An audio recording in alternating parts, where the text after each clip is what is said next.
जी, hello, most welcome. मुझे उम्मीद है आप सब ठीक होंगे। आज हम बात करेंगे हैकिंग चैप्टर नंबर 1 में इंट्रोडक्शन ऑफ हैकिंग के बारे में, राइट? तो सबसे पहले अगर आपने हैकर बनना हो तो आपको कुछ चीज़ें ज़हन में रखनी चाहिए। उनमें से अहम चीज़ें सबसे पहले तो ये है कि हैकिंग के लिए आपको वो थर्स्ट होना चाहिए और स्पेशली अ, ये एक ऐसा काम है कि एक एक्सट्रीम लेवल पे इंटरेस्टिंग काम है क्योंकि बगैर किसी इजाज़त के किसी के सिस्टम में घुसना, उसे हैक करना ये कोई आम बात थोड़ी है, हर कोई थोड़ी कर सकता है, राइट? तो हम इस पर बात करेंगे। तो चलें आगे बढ़ते हैं। साइबर सिक्योरिटी में ये 3 लेयर्स जो है सीआईए, ये बहुत अहम है। एक तो यूनाइटेड स्टेट्स ऑफ अमेरिका का इंटेलिजेंस इदारा है, लेकिन साइबर सिक्योरिटी में CIA is something else, right? इसमें C stands for confidentiality, C stands for confidentiality, I stands for integrity and A stands for availability, right? अब हम बात करते हैं कि कॉन्फिडेंशियलिटी का क्या मतलब है। देखिए, किसी चीज़ को राज़ रखना, वो एक ऐसा राज़ जो किसी ख़ास लोगों को पता हो, उसको कॉन्फिडेंशियलिटी कहते हैं, या सिर्फ़ आपको पता हो, उसको कॉन्फिडेंशियलिटी कहते हैं। Data only accessible to the specific individuals, किसी ख़ास लोगों को वो इन्फॉर्मेशन, वो डेटा एक्सेसिबल हो, इसको कॉन्फिडेंशियलिटी कहते हैं। तो इसी तरह जब आप किसी कंपनी में काम करोगे, किसी ऑर्गेनाइज़ेशन में काम करोगे, तो आपके ज़हन में ये होना चाहिए कि कौन-सी डेटा किस बंदे को एक्सेसिबल है, राइट? कौन-कौन किस-किस डेटा को एक्सेस कर सकते हैं। अब अगर कंपनी का हर कोई कंपनी का वॉचमैन, कंपनी का सिक्योरिटी गार्ड, कंपनी का अ, क्लीनर अगर सब एक ही डेटा को एक्सेस करेंगे तो फिर तो कॉन्फिडेंशियल नहीं रही ना, फिर तो ना वो सिक्योर रही, ना वो कॉन्फिडेंशियल रही। तो आपने उस वक़्त ये मेक श्योर करना है कि कौन-सी डेटा को कौन एक्सेसिबल है। इसके बाद है integrity, I stands for integrity, right? The data I stored in a system और आई ट्रांसफर्ड इज़ रीच और stored in its original form, right? Integrity mean in case मैं कंपनी में काम कर रहा हूँ, एक ऑर्गेनाइज़ेशन में काम कर रहा हूँ, आपने ये बात कन्फर्म करनी है, make sure that the data I stored in the system of company और somewhere else is in its original form, right? वो डेटा जिसमें तहरीफ हो जाए, लाइक वो चेंज हो जाए इट्स ओरिजिनल फॉर्म से, मतलब इसके ओरिजिनल फॉर्म से इधर-उधर हो जाए, तो फिर वो इंटीग्रिटी नहीं रहती, राइट? इंटीग्रिटी का क्या मतलब है कि मैंने किसी डेटा को रखा, चाहे वो कंपनी की हो, चाहे वो मेरी अपनी हो, वो अपने ओरिजिनल फॉर्म में है। या मैं कोई डेटा भेज रहा था, चाहे वो कंपनी की हो, चाहे वो मेरी हो, वो उसी हालत में बंदे को डेस्टिनेशन को पहुँच चुकी है, जिस हालत में मैंने उसे सेंड किया था, राइट? इसके बाद हम आते हैं और बात करते हैं अवेलेबिलिटी के बारे में। What is availability? Make sure the allowed one is able to access the data when needed. अब अवेलेबिलिटी प्रीवियसली मैंने कॉन्फिडेंशियलिटी में बताया भी, अवेलेबिलिटी का मतलब है कि कौन किस डेटा को एक्सेसिबल है, कौन किस डेटा को एक्सेस कर सकता है। प्रीवियसली मैंने आपको एक बेस्ट एग्जांपल दिया। अब एक बंदा अकाउंटेंट है तो वो ऑब्वियसली अकाउंट्स की डेटा को एक्सेस करेगा। लाइक आप यूनिवर्सिटी का एग्जांपल ले लें। यूनिवर्सिटी में एक डेटाबेस है, उस डेटाबेस में अकाउंटिंग वाला एक्सेसिबल है अकाउंट्स डिटेल्स को, रिजल्ट एग्जामिनेशन वाला एक्सेसिबल है रिजल्ट्स डिटेल्स को। This is called availability. किस बंदे को कौन सी डेटा अवेलेबल है, राइट? तो इसको अवेलेबिलिटी कहते हैं, सीआईए। इन 3 चीज़ों का सीआईए का ख़्याल रखेंगे तो आप कंप्लीटली सिक्योर है अकॉर्डिंग टू साइबर सिक्योरिटी। फिर भी इधर-उधर की चीज़ें हैं तो वो तो मामूल की चीज़ें होती है, रोज़मर्रा लाइफ़ में, डेली लाइफ़ में आप वो परफ़ॉर्म करेंगे। लेकिन अगर आप इन 3 चीज़ों का लॉन्ग टर्म जो वर्क होता है उसमें ख़्याल रखेंगे तो आप सिक्योर होंगे, राइट? इससे आगे बढ़ते हैं। What is hacking, right? जी। अब हम बात करेंगे कि व्हाट इज़ हैकिंग? हैकिंग क्या है? हैकिंग किस चीज़ को कहते हैं, right? Hacking generally refers to the act of gaining unauthorized access to data in a system or a computer. Hacking किसी भी डेटा को अनऑथोराइज्ड एक्सेस को कहते हैं, मतलब अनऑथोराइज्ड जिसमें आपके पास परमिशन ना हो किसी ओनर से, उस डेटा की ओनर से आपको परमिशन ना हो, क्या आप इस डेटा को चेक कर सकते हैं, देख सकते हैं, एक्सेस कर सकते हैं, चेंज कर सकते हैं, मैनिपुलेट कर सकते हैं, इस डेटा के साथ कुछ भी कर सकते हैं। जब आपके पास इसका परमिशन ना हो और आप फिर भी जाकर सिस्टम में घुसे और उस डेटा को एक्सेस करें, उसको देख के चेक करें, कॉपी करें, मैनिपुलेट करें, कुछ भी करें उस डेटा के साथ, इसको हैकिंग कहते हैं, राइट? किसी भी सिस्टम को गैर किसी भी सिस्टम को सिंपली मैं आपको उर्दू में समझाता हूँ, किसी भी सिस्टम को बगैर किसी इजाज़त के एक्सेस करना इज़ नोन एज़ हैकिंग। और हैकर क्या कौन होता है? Performer of hacking. ये अबाउ प्रोसेस, ये अनऑथोराइज्ड एक्सेस जो बंदा परफॉर्म करता है उसको हैकर कहते हैं। अब इसमें एथिकल है, एक अनएथिकल है। अनएथिकल वो जो किसी भी सिस्टम में वल्नरेबिलिटीज़ गलतियाँ, कमज़ोरियाँ मालूम करके उसमें घुसता है without the permission of the system owner. System owner के परमिशन के बगैर, राइट? और वहाँ से चोरी करता है, डेटा को डिस्ट्रॉय करता है, डेटा को मैनिपुलेट करता है, डेटा को लॉक करता है, राइट? इसको अनएथिकल हैकर कहते हैं, सही है? और एक है एथिकल हैकर। एथिकल हैकर भी बिल्कुल अनएथिकल हैकर की तरह काम करता है। इन दोनों के काम में कोई फ़र्क नहीं है। ये भी सिस्टम में गलतियाँ और कमज़ोरियाँ मालूम करके सिस्टम में घुसता है, but with the permission of the system owner to check the security system, सही है? आप डेफिनिशन पढ़ सकते हैं, gaining access of a system with permission of the system's owner to check the system security, right? इसको कहते हैं ethical hacking. एक होती है अनएथिकल हैकिंग, एक होती है एथिकल। अनएथिकल वो जो ओनर के परमिशन के बगैर किसी डेटा को आप एक्सेस करें, इसको अनएथिकल हैकिंग कहते हैं। और एथिकल जब आप किसी डेटा को किसी कमजोर रास्ते से या किसी वल्नरेबिलिटी से या किसी लूप होल से एक्सेस करते हो with the permission of the system owner, इसका एथिकल हैकिंग, राइट? अब बात करते हैं टाइप्स ऑफ हैकर्स के बारे में। We have three main types of hackers, one black head hackers, second grey head hackers, third white head hackers. White head hackers तो top में होना चाहिए था, लेकिन क्योंकि ये एथिकल हैकिंग है, तो चलिए बात करते हैं। It's not a big deal. Black head hacker किस किस बंदे को कहते हैं? Unethical hacker. प्रीवियसली हमने अनएथिकल हैकिंग के बारे में बताया, तो ब्लैक हेड हैकर को अनएथिकल हैकर भी कहते हैं, सही है? ये क्या करता है? ये किसी भी सिस्टम को हैक करता है उस विदाउट परमिशन, मतलब ओनर के परमिशन के, and steel the data of user और कंपनी, सही है?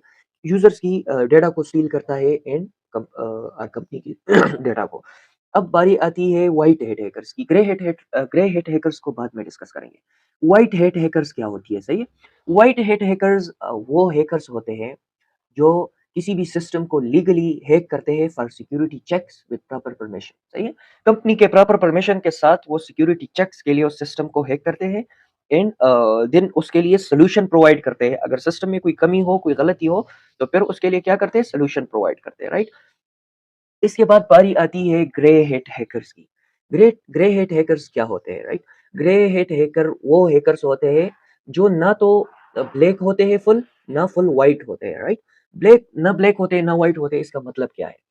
मतलब ये है कि ये सिस्टम को हैक तो करते हैं विदाउट परमिशन, लेकिन सिस्ट कंपनी की डेटा को या यूजर की डेटा को या टारगेट या विक्टिम की डेटा को नुकसान नहीं पहुंचाते। सिर्फ उसे बताते हैं कि आपका सिस्टम जो है ये हैक हो चुका है, आपके सिस्टम में गलती है और इसको ठीक करें। ये बहुत ही बेहद कंट्रोवर्शियल टॉपिक है। इसको कुछ लोग बैड कहते हैं, कुछ लोग गुड समझते हैं, डिपेंड करता है इंसान की ज़हनियत पे, राइट? इसके बाद हम बात करेंगे कि ये बाज़ ऐसे भी होते हैं कि अपने पर्सनल सैटिस्फैक्शन अपने पर्सनल सैटिस्फैक्शन के लिए किसी भी सिस्टम को हैक करते हैं। जैसा कि यूनिवर्सिटी के वेबसाइट को हैक करना और फिर उसे फ़न का एक मज़ाक का एक हिस्सा बनाना। जिस तरह आप लोग सोशल मीडिया पर भी देख सकते हो, कुछ लोग लाइव कैम पर बैठे होते हैं और जो अपोनेंट होता है उसके साथ, तो उसका रूम में अगर कैमरा लगा हो तो उस कैमरे को हैक करते हैं। इसको कहते हैं grey head hacker, just for fun. Hacking just for fun.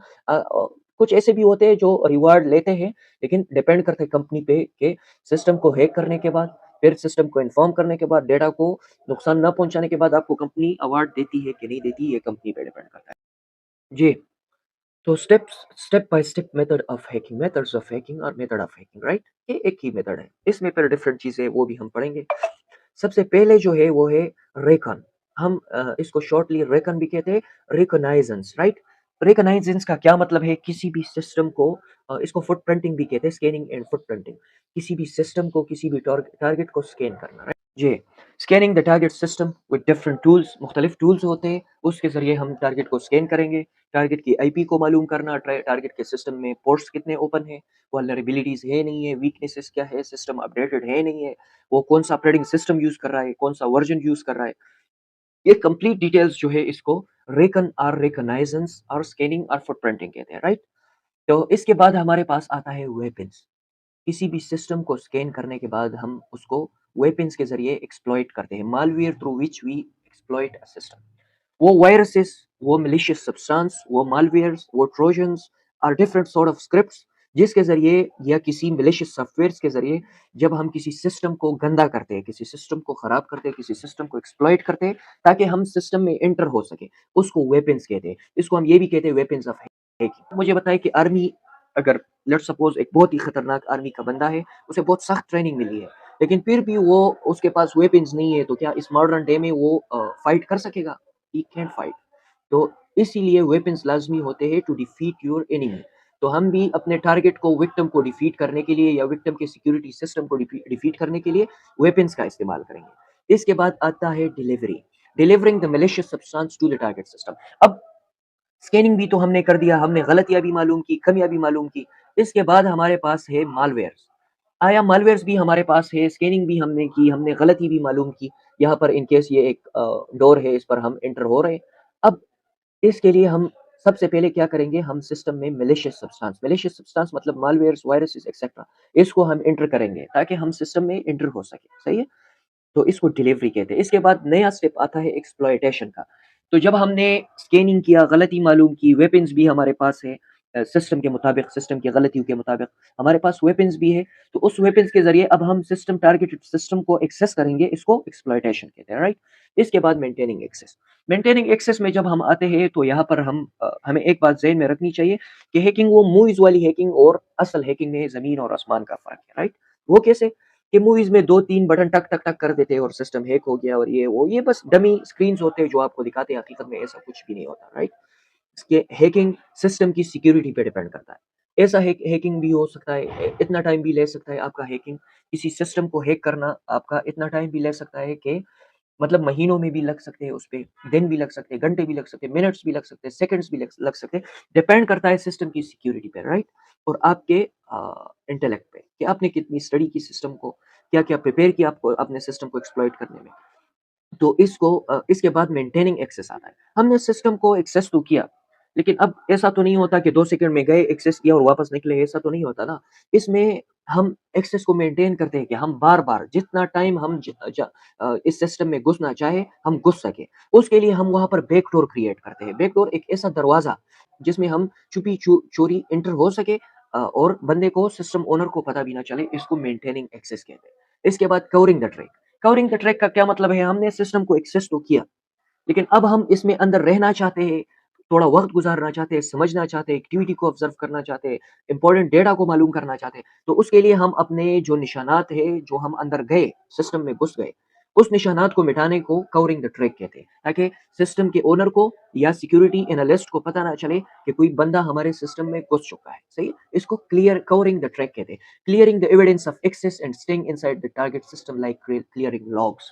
Logs को क्लियर करना, हिस्ट्री को क्लियर करना, ताकि सिस्टम ओनर को या सिस्टम सिक्योरिटी एनालिस्ट को पता ना चले कि कोई हमारे सिस्टम में घुस चुका है, राइट? इसको कहते हैं step by step methods of hacking. इसके बाद हम जाएँगे, हमारा जो मेन मकसद होगा, हम अपने वेपन्स के बारे में बात करेंगे कि हमारे वेपन्स क्या होते हैं, राइट? और इसके बाद हम अटैक्स के बारे में बात करेंगे, वेपन्स और अटैक्स। ये दोनों हमारा दूसरा लेक्चर होगा। उसके बाद फिर हम मिक्स पढ़ेंगे, practical and theoretical. Like reckon है, रेकनाइजेंस, तो इसमें बहुत प्रैक्टिकल एंड थ्योरेटिकल स्टडी होती है। प्रैक्टिकल प्रॉपर्ली हम लाइनक्स पे काम करेंगे और थ्योरेटिकली हम इसको पढ़ेंगे कि इनमेप के ज़रिए या कोई और स्कैनिंग डिवाइस के ज़रिए या कोई और स्कैनिंग सॉफ्टवेयर के ज़रिए हम कैसे टारगेटेड सिस्टम को स्कैन कर सकें, राइट? इसके बाद इस तरह स्टेप बाय स्टेप जी, कवरिंग द ट्रैक हमने पढ़ लिया। इसके बाद हम वेपन्स को पढ़ेंगे और इसके बाद टाइप्स ऑफ अटैक्स के बारे में पढ़ेंगे और उसके बाद हम स्टेप बाय स्टेप रेकन से शुरू करेंगे। पहले हम थोड़ी-सी थ्योरी पढ़ेंगे जो बेसिक थ्योरी है और उसके बाद एक ही लेक्चर में और डायरेक्ट फिर प्रैक्टिकली उस थ्योरी को परफॉर्म करेंगे अपने लाइनक्स पे, राइट? उसके बाद हमने वेपन्स पढ़े होंगे, हमारे पास वेपन्स होंगे, तो फिर हम वेपन्स को अपने टारगेटेड सिस्टम में एंटर करेंगे और सिस्टम को एक्सप्लॉइट करेंगे। इसके बाद अपने एक्सेस को मेंटेन करेंगे और इसके बाद ट्रैक को कवर करेंगे, राइट? और इससे आगे हम डिफरेंट अटैक्स परफॉर्म करेंगे और प्रॉपर्ली हम अपनी जर्नी को टिल द कंप्लीशन जारी रखेंगे। Thank you for watching this video. और इन चीज़ों को सही से पढ़े समझे ताकि फिर आप लोगों को आगे प्रैक्टिकल में मसला ना हो। ये पूरा का पूरा स्टेप बाय स्टेप प्रोसेस होगा।